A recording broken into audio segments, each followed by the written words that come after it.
Hi, and welcome back to Football Made Simple. Two iconic managers clashed at the Tottenham Hotspur Stadium as Jose Mourinho hosted Pep's City. Jose came away with a 2-0 win, but the story of City's season continued, with wasteful finishing, meaning despite having an XG of over 3, they didn't score once.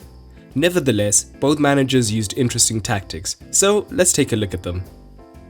A quick reminder of the formations initially used by both managers, as seen on the OneFootball app, which is today's video sponsor. Mourinho stuck with his preferred 4-2-3-1 formation, with Berwin making his debut. Pep stuck with his preferred 4-3-3. You can download OneFootball for free through the link in the description below to support the channel. Let's start with how City looked to attack, as they had the majority of the possession. City as always looked to build up from the back through their two centre-backs.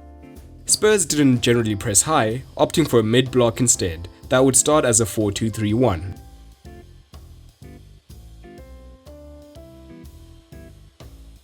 However, when Spurs did look to pressure City, Ali in the first half and often Ndombele in the second half would join the press to make it a 4-4-2.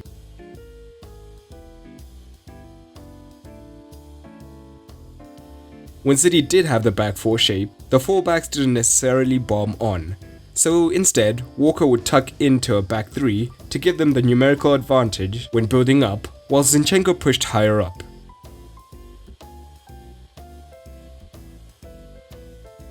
Spurs would stop using the front two to press the centre-backs and instead use the front two to make sure that Rodri was always marked.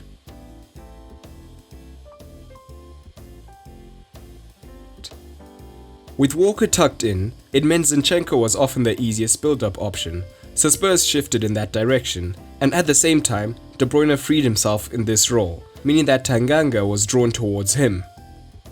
City kept their wingers high and wide, so Mahrez would often be free, and Fernandinho looked to find him with a low-driven pass to unlock the game, but often this was intercepted. City were effective progressing down the left.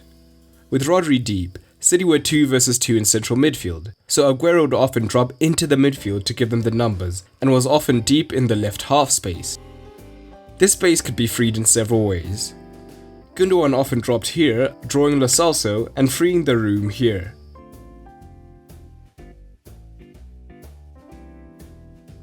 Or Sterling could go high up in the space, pushing the defense deep, and again freeing room for Aguero to move into.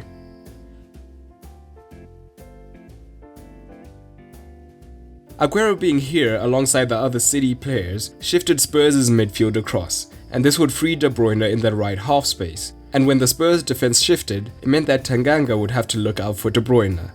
This freed the switch to Mahrez, who would be isolated 1 versus 1 against Tanganga, which is what Pep wanted. As Spurs transitioned to cover, De Bruyne would often make this run between the fullback and centre-back, and Mahrez could find him for the low cross, which he did at times, however often he ignored this option.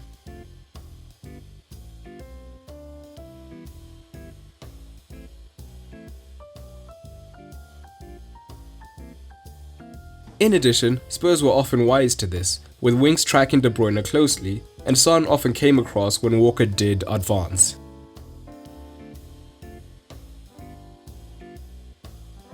City repeated a similar pattern even more effectively from high up, overloading the left and switching it to Mahrez, who had plenty of touches in the penalty area as he would get in. With Zinchenko and at times Walker high, Spurs looked to transition into these regions. They would intentionally get their forwards to make opposing runs into the spaces to create even larger gaps between the City defenders, but City usually managed to get back just about in time.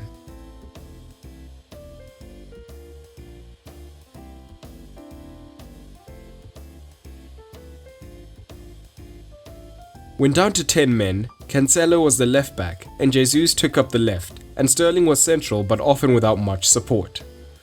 Now Spurs defended the centre more compactly, knowing that City couldn't overload the wide areas, as whenever they did look to switch it wide, Spurs could easily create a 2 versus 1 against them.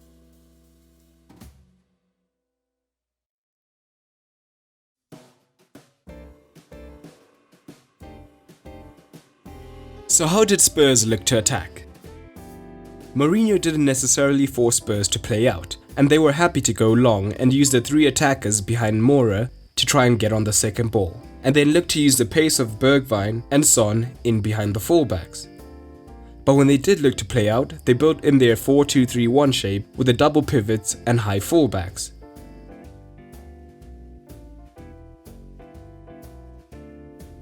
City pushed De Bruyne alongside Aguero, and the forwards used their cover shadows well, often blocking the midfield options who were slow to shift to provide options, and with Ali high up, they couldn't outnumber City.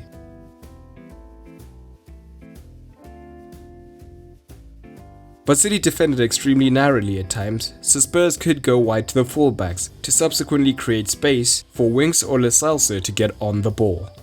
As City was still pressing high, the centre-backs supported this press, and Spurs looked to take advantage of this. Dele, Son and Moura all consistently made runs behind the high line and looked to get in behind with a chipped ball, and they often did get into these positions, but a last-minute Edison or centre-back intervention saved City.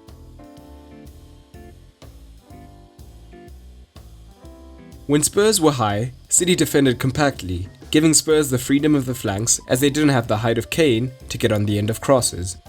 When it was 11 versus 11, this worked well, but once Spurs were ahead, they expertly made the pitch wide, with the fullbacks splitting wide and allowing the wingers into the half spaces to look to attack the box.